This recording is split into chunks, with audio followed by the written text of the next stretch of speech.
pasta with roasted tomato sauce. I have the oven preheating literally to 500. And I have 2 sheet trays lined with a little foil for easy cleanup and parchment. So on one tray, we're gonna combine peppers, hot and sweet, and eggplant. Just trim the tops off. And I leave the skin on, or you can do a half and half if you're worried about bitterness, but I kind of like the color. I'll do 1 half and half for you guys just to show what I'm talking about. So we're gonna take these wedges, arrange them on the tray. Eggplant on one side, peppers on the other. I have baby bell peppers. These are sweet. These are patchwork peppers. These are sweet.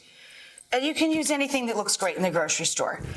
Then I have, these are Eggplant peppers, or you could use Fresnos. I have a chili peppers that are not that hot. They're spicy, but not crazy. And all I'm doing with these guys is literally ripping the seeds out, stemming them, and then I cut them into strips similar in size and shape to the eggplant. Look, we're just gonna take non-aerosol EVOO and spray these guys and add a little salt and pepper. That's it. Okay, so the eggplant and peppers are in the oven. I have 5 cloves of crushed garlic I'm gonna put in the center of the tomato tray to kind of protect it. And we're just gonna fill the tray with tomatoes. Now, depending on the size of the tomato, I just kind of hack at these until they're all kind of similar. The little guys, they'll just burst. You can just throw those right on there. Your vinegar of choice, I'm gonna use tomato vinegar, or you can use aged balsamic. And then we're just going to sprinkle on a little fresh thyme.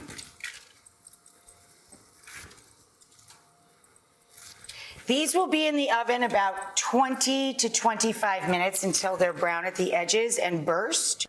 We're going to spray this, of course, just like we did the eggplant peppers, with non-aerosol EVOO. Okay. And season. A little salt and pepper. Okay, guys, here's the tomatoes. I don't even have heat under this pan. I'm just putting everything from the tray bake in here to combine it and to just mash out the garlic and the tomatoes together. And then we're going to, the pasta water is boiling, so we're gonna salt it.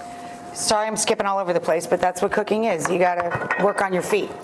And we're gonna drop the cassareki, any short to medium cup. Sturdy pasta is what you want for this.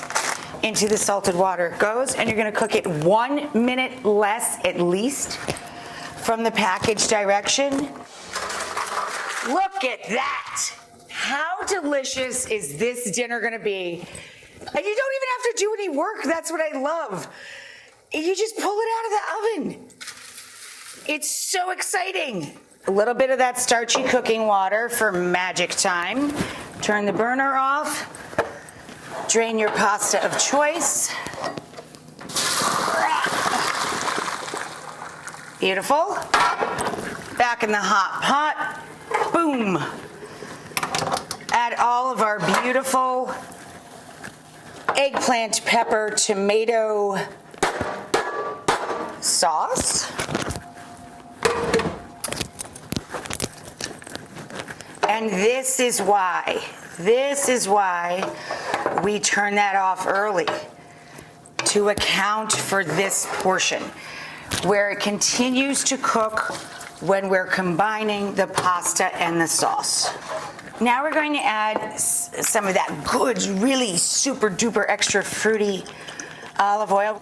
Gorgeous. Oh, look, it's spilling out onto the counter, which makes me happy. It doesn't even fit the bowl. You can just shave some Parmigiano over this, or you could even crumble some feta.